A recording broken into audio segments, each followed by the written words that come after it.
Hello guys, your most welcome to your channel. This is Asif Ali.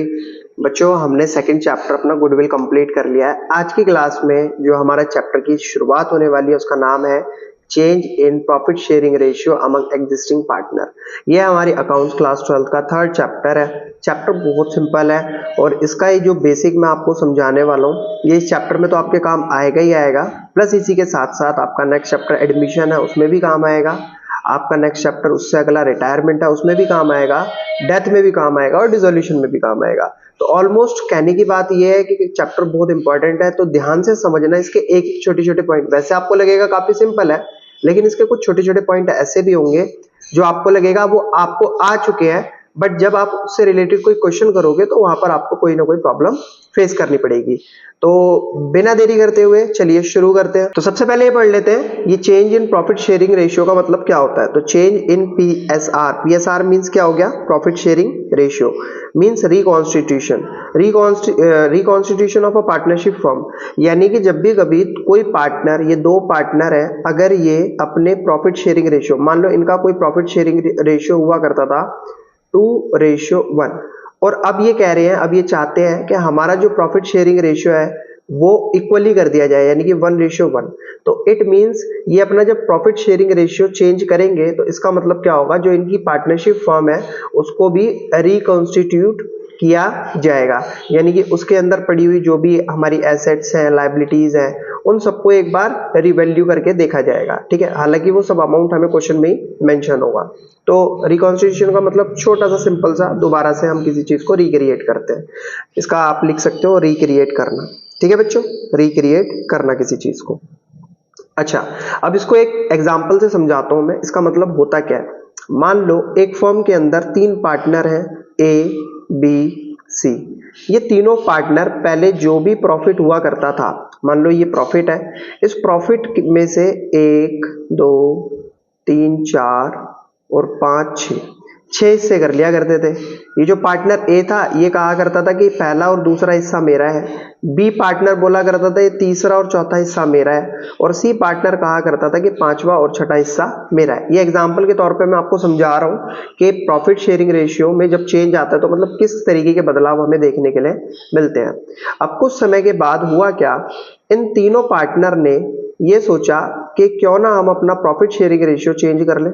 अब जो भी profit हुआ करेगा उसमें से हम कितने, 1 2 3 4 और ये हो गए 5 6।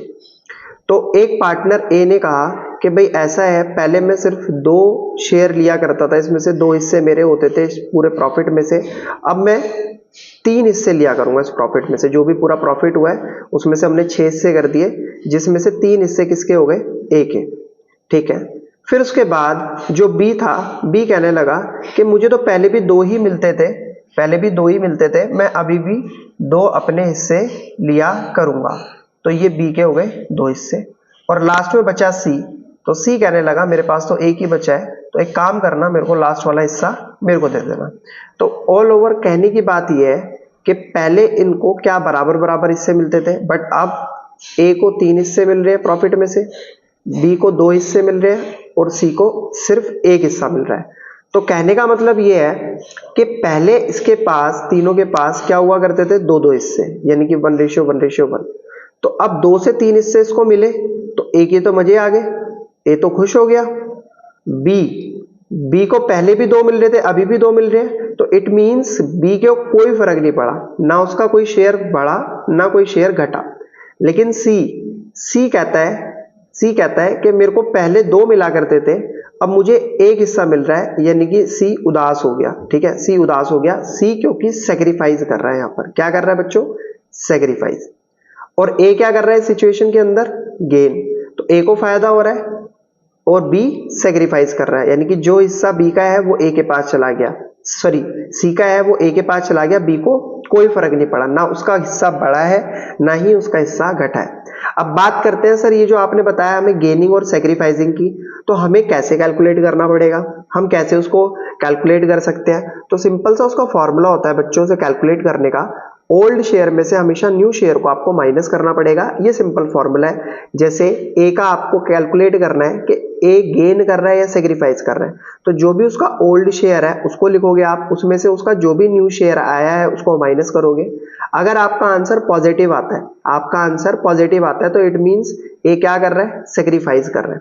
सेम बी का ओल्ड शेयर ये कुछ लिखा था हमने, न्यू शेयर ये था, हमने पुराने शेयर में से नए शेयर को जब माइनस करा तो जब उसका जो भी आंसर आएगा अगर वो नेगेटिव है तो बच्चों इसका मतलब बी क्या कर रहा है, गेन कर रहा है। सेम इसी तरीके से सी का कोई ओल्ड शेयर हुआ करता था, अब उसका कोई नया शेयर है। ये हम सारी प्रैक्टिकली क्वेश्चन के अंदर देखेंगे अप्लाई करके, बट अभी मैं आपको ऐसे ही समझा रहा हूं फॉर्मूला। तो अगर माइनस करा, माइनस करने पर अगर आंसर सी का पॉजिटिव आता है तो इसका मतलब सी क्या कर रहा है, सेक्रीफाइस कर रहा है। तो ऑल ओवर कहानी मिलाकर ये है, जब भी आप old share minus new share करेंगे और आंसर पॉजिटिव आता है तो आपका इट मींस वो पार्टनर सेक्रीफाइस कर रहा है। ओल्ड माइनस न्यू करने पर आंसर नेगेटिव आता है तो इट मींस वो पार्टनर आपका गेन कर रहा है।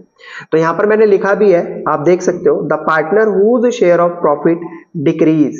जब कभी पार्टनर का शेयर ऑफ प्रॉफिट डिक्रीज होता है to change in PSR known as sacrificing partner, तो वो कौन सा पार्टनर कहलाता है, सेक्रीफाइसिंग पार्टनर, क्योंकि उसका पहले शेयर कुछ और था, शेयर चेंज होने के बाद उसके शेयर में गिरावट आ गई, घट गया उसका शेयर, ठीक है, तो इसीलिए वो सेक्रीफाइसिंग पार्टनर की कैटेगरी में काउंट होता है। नेक्स्ट आता है the partner whose share of profit increase. In case जब भी हम पार्टनर के जो शेयर हैं उन प्रॉफिट शेयरिंग को चेंज करते हैं और उस सिचुएशन में हमें देखने के लिए मिलता है कि किसी पार्टनर का शेयर बढ़ गया, इंक्रीज हो गया चेंज करने के बाद, तो वो क्या कहलाएगा, गेनिंग पार्टनर। तो उस सिचुएशन में हम उस पार्टनर को क्या कहते हैं बच्चों, गेनिंग पार्टनर। तो बच्चों ये तो था change in profit sharing ratio का एक छोटा सा टॉपिक जिसको मैंने आपको समझाने की कोशिश करी है विद एग्जांपल और उसका मतलब बताया। अब जरा एग्जांपल में इसको अप्लाई करके देखते हैं। ये एग्जांपल मैंने लिखा है तो इसके अंदर इसको अप्लाई करके देखते हैं कि हम किस तरीके से इसको सॉल्व कर सकते हैं। तो बच्चों यहाँ पर बोला है ए बी सी तीन पार्टनर है, तो मैं ऐसे लिख देता हूँ ए बी सी तीन पार्टनर है और ये इक्वल पार्टनर है, ठीक है सर। अब इक्वल पार्टनर की पहचान क्या होती है, सबका शेयर बराबर, 1:1:1। जब भी आपके सामने आ जाए इक्वल पार्टनर तो आपको यही डालना है। दे चेंज देयर रेशियो 3:1। अब इन्होंने अपना रेशियो इक्वल था चेंज करके क्या कर लिया, 3:1। आपको कैलकुलेट करना है गेनिंग रेशियो क्या होगा, आपको कैलकुलेट करना है सेक्रीफाइसिंग रेशियो क्या होगा। तो ठीक है सर, आपने हमें फॉर्मूला बताया ओल्ड शेयर में से हमेशा न्यू शेयर को माइनस कर देना, आपको गेनिंग भी निकल कर आ जाएगा और सेक्रीफाइसिंग भी निकल कर आ जाएगा। तो ए का क्या होगा यहाँ पर 1/3, बी का क्या होगा सर 1/3, सी का क्या होगा 1/3। ओल्ड शेयर बराबर था, इक्वल था, तो इसलिए 1/3 अब मैंने ये कैसे लिखा, देखो ए के हिस्से में कितना आ रहा है 1, टोटल है कितना 1 2 3 तो 1/3। बी के हिस्से में कितना आ रहा है 1 और है टोटल कितना 1 2 3 तो 1/3। सी के हिस्से में कितना है 1 तो टोटल कितना आ रहा है 1 2 3 तो सबके लिए 1/3। अब न्यू शेयर की बात करते हैं तो सर 3 ए का न्यू शेयर है और टोटल कितना है 3 2 5 और 1 6। सेम 2 न्यू शेयर है टोटल 6 है, 1 न्यू शेयर है टोटल 6 है। अब करेंगे हम इसको सॉल्व, तो 6 और 3 का जब एलसीएम लिया जाएगा तो ये बनेगा 3 2 जा 6 माइनस 3 इंटू 6 1 जा 6। सॉल्व करते हैं 2 1 जा 2 माइनस 3 1 जा 3 अपॉन में 6 माइनस 1/6। अब आपने पहचान ही लिया होगा इसको, आंसर नेगेटिव आ रहा है तो इसका मतलब क्या कर रहा है, पार्टनर गेन कर रहा है। और मैंने आपको बताया था कि जब भी हमारा जब आंसर में नेगेटिव का साइन आएगा, ये रहा नेगेटिव का साइन आएगा, तो इट मींस पार्टनर क्या कर रहा है, गेन कर रहा है। सेम इसी तरीके से इसको भी सॉल्व करते हैं। इसका भी हमारा एलसीएम आएगा 3 और 6 का 6, 1 इंटू 3 से 6 को डिवाइड करा 2 आया, माइनस 2 इंटू 6 से 6 को डिवाइड करा 1 आ गया। 2 इंटू 1 होता है 2 और 2 इंटू 1 होता है 2, तो 2 माइनस 2 क्या होता है 0/6। इट मींस ना तो ये गेन कर रहा है ना सेक्रीफाइस कर रहा है, क्योंकि आंसर 0 आ गया। ठीक है बच्चों, ऐसे ही सी का निकाल लेते हैं।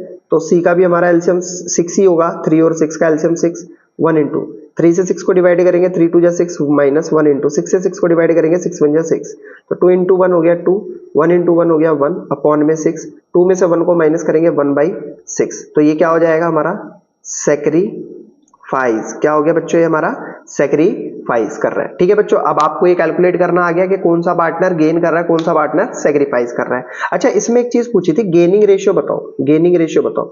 तो सिंपल गेनिंग रेशियो जो होता है उसका मतलब होता है अनुपात, और अनुपात हमेशा दो बंदों के बीच, मतलब जो भी उनका रेशियो आया, जो भी उनका अनुपात आया, दो डिजिट चाहिए हमें अनुपात दिखाने के लिए, लेकिन यहाँ पर एक बंदा गेन कर रहा है और एक ही सेक्रीफाइस कर रहा है। तो इट मीन्स ये है कि हम यहाँ पर अनुपात तो नहीं दिखा सकते, बट मैं कह सकता हूं A as a gaining partner और C as a sacrificing partner. Simple. तो बच्चों ये तो था मेरा चैप्टर 3 की शुरुआत, जिसमें मैंने आपको पूरा कॉन्सेप्ट और एक एग्जाम्पल के साथ उसको समझाने की कोशिश करी है। आई होप आपको बढ़िया तरीके से समझ आया होगा। प्लीज बच्चों अगर वाकई समझ आया तो वीडियो को लाइक, चैनल को सब्सक्राइब जरूर कीजिएगा। फिर मिलेंगे आपसे अगली वीडियो में इस चैप्टर के और आगे के नए, मतलब जो भी स्टार्टिंग हो रही है जहां से भी क्वेश्चन, उनके साथ। तब तक के लिए धन्यवाद।